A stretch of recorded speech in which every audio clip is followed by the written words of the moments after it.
Hi everyone, welcome to another edition of Addington News. Darren Williams, this COVID situation continues, so let's start with the owners again for this Friday's meeting. We've got an 11 race program and some pretty even fields there.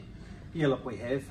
This week we're going to operate exactly as we have been operating with, effectively behind closed doors, just with the owners here.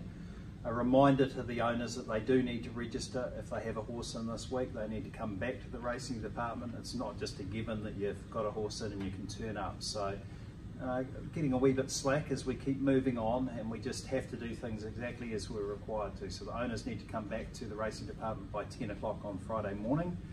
Just the owners, no partners, no children, unfortunately.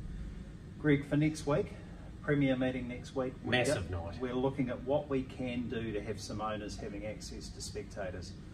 But hell, it's not easy. No. It just isn't easy. So look, we're looking to try and do that, and more information will come out to the owners next week. But we're hopeful that we can do that.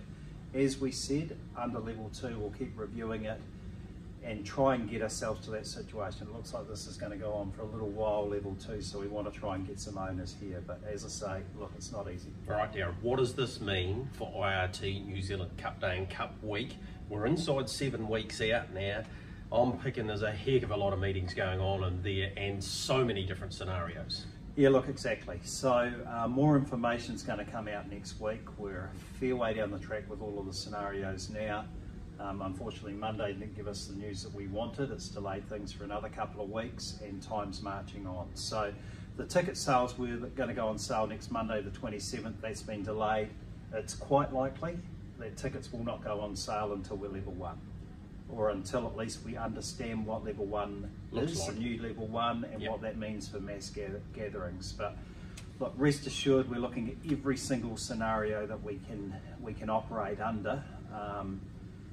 I guess it appeared obvious to everyone that Cup perhaps won't be what it was with a mass crowd like we've had before. But as I say, more information on that next week. All right, we've got the box seat program, which I host alongside Michael Guerin next week. So we're going to try and keep people updated on that as well. Looking forward to that. That'll be Wednesday morning, plays out, I'm pretty sure about 9 AM. So keep an eye on that on your My Sky. And that'll include the rankings, which you've just worked on for the first time. Yes. How did that go? Yeah, it's getting greyer by the moment. So yeah, look, 41 horses for the Cup and 21 for the Dominion.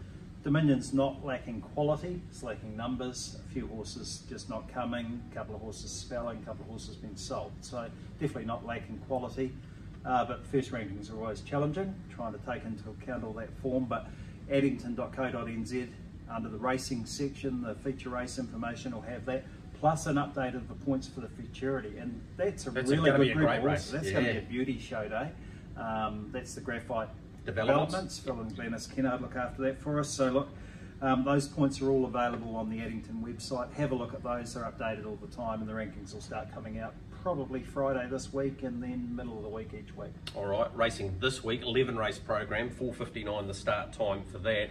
Next week, I see at the trials today, we've got South Coast, Arden, Anna Donnelly's looking at bringing her team down, the likes of Kango, Typo, New York Minute, they're all leaving on Saturday, and there's been some challenges around floats and stuff, but gee, it's starting to warm up, isn't it? Yeah, look, the Canterbury Classic, Lamb and Hayward sponsor that, $50,000 race at our premiere next week. Minimum stakes 20,000, couple of races at 22 is about 230k in stakes. TAB have come to the party with $10,000 first fours, $30,000 guaranteed pick 6. Self-assured, we hope we'll be there as well. Like the Canterbury Classic looks like it's going to be a full race. We haven't had that for a while. No, and as we said, we've delayed the Canterbury Park Trotting Cup for a couple of weeks, but there is a feature trot on the card with 22,500 for those other horses. So look, we're looking for a great night next week, and as I say, we're working on what we can do for the owners next week as well. You mentioned Self-Assured, of course, owned by Jean Feast, Jean's husband Bill, who was a big part of the racing operation. Used to love coming here to Canterbury and supporting Jean and the horses they had. You think of Spanish Armada and Vincent and those types of horses, Almac. Really sad to hear of Bill's passing. Yeah, look, so our thoughts go out to the family and to Jean.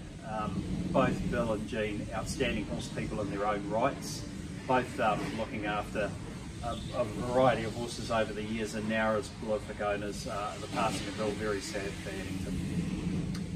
Let's have a look at a milestone from last week. Of course, Tim Williams, he not only won the Addington Premiership, and we'll have a bit of a one-on-one with him on the box seat, the first show, talking to him about that milestone, beating the likes of John Dunn and Blair Orange, but he got to 600 wins last week. He did on the new Telfer team that he's driving for down here now. So Kerry Maguire, he won with that. So I'll leave you with 600 wins for Tim Williams on the way out. Leads by 2 lengths, Little Miss Perfect. 29 the third quarter. Eastward Isabella into the clear and slipped the Hundy to the outside, but Kerry Maguire slipped away 2.5 lengths. Now 3, now 4 on Little Miss Perfect. Slipped the Hundy, wide outs trying to run on, but at the 100 it's Kerry Maguire. 3 clear of Slip the Hundy, who ducks back to the inside. Kerry Maguire holding on. He's one of the most polished in the sulky, Tim Williams, and there's 600.